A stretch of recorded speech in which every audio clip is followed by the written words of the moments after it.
Welcome to StudyLeap.pk, your trusted guide for study abroad, visas, and global opportunities. Today, we are diving deep into one of the absolute fastest ways to start a new life down in New Zealand. So picture this. You step off the plane in New Zealand and boom, you're a resident, right from day one. I'm talking no 2-year wait, no working your way up to it. You just land, live, and stay. For anyone planning a move in 2026, this is it. This is the golden ticket you've been looking for.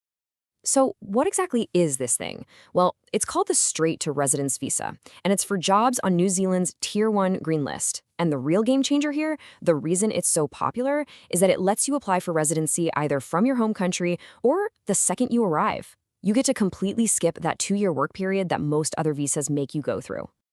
All right, so here's how we're going to break it all down. First, we'll look at the basic visa blueprint. Then we'll run through the must-have eligibility checklist. After that, we'll cover a super important detail, the accredited employer rule. Then we'll talk numbers, the 2026 salary requirements, and finally, we'll map out the whole journey from the moment you apply to the moment you arrive. Okay, first up, the visa blueprint. Let's get right into the key benefits that make this visa such a big deal. So, what are the highlights? Well, first, you can apply before you even pack your bags. The whole thing is surprisingly quick, too. About 80% of these get processed in under 5 months.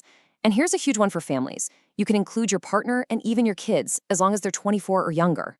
As for the cost, you're looking at a starting point of around 6,450 New Zealand dollars. All right, let's move on to something really important, the core eligibility checklist. You should think of this as a self-assessment, okay? These are the 4 big rules that you absolutely, positively have to meet. They are non-negotiable. First things first, your age. You've got to be 55 years old or younger when you hit that submit button on your application. Next up, timing is everything with your health checks.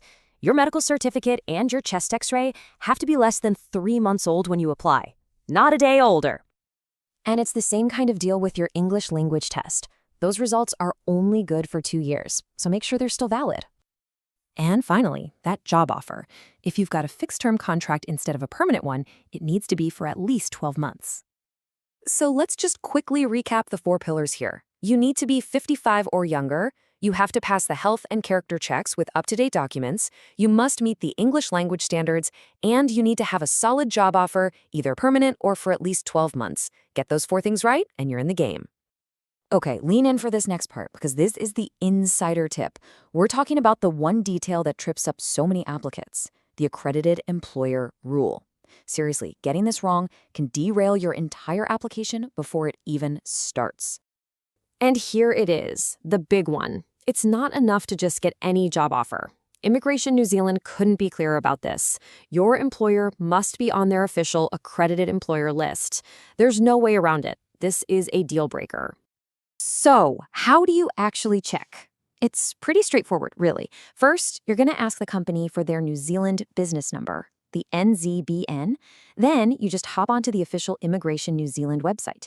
They have an online tool where you can type in the company's name and voila, you can confirm their accredited status right there. Make sure you do this. Okay, time to talk about the money. Hitting the right salary threshold is a huge piece of the puzzle.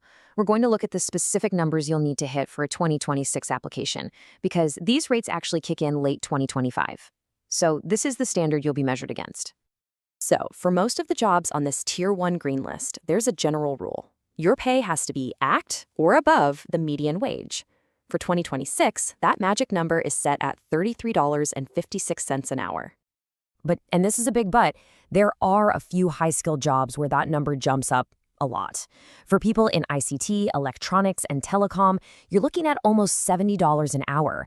Multimedia specialists need to be over $55. Auditors have to clear about $43. And get this, if you're an ICT contractor, that rate just skyrockets to over $104 an hour. So yeah, knowing your specific threshold is absolutely key. We are on the home stretch now. Let's walk through those last few steps, the process that takes you from clicking submit on your application to actually setting foot in New Zealand. And here's how it all comes together at the end. You'll do everything online, upload your documents, pay the fee. Once you get the green light, you'll receive your e-visa.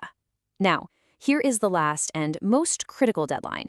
If you applied from outside New Zealand, You have exactly 12 months from the day that visa is issued to enter the country. Don't miss it. So there you have it. That's the express lane to New Zealand residency. But what if your job isn't on that Tier 1 list? What if you're a teacher or you work in the trades? Well, you're probably on Tier 2, and that means you're looking at that work to residence pathway. And we're going to be breaking that whole process down in our very next explainer.